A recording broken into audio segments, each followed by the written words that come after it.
All right, number 27. How would we do this rational expression?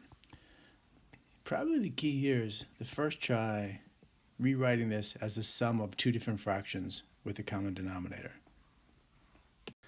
All right, then next we'll want to use some trig identities. For example, sine over cosine is tangent, and 1 over cosine is secant.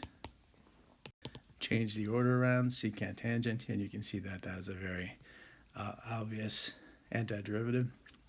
And then over here we have cosine squared theta over cosine squared theta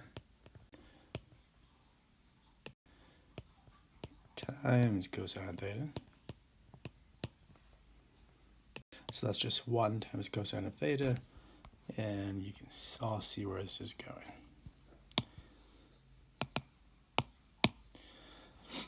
This will be secant of x plus some constant, and this will be sine of x plus some constant.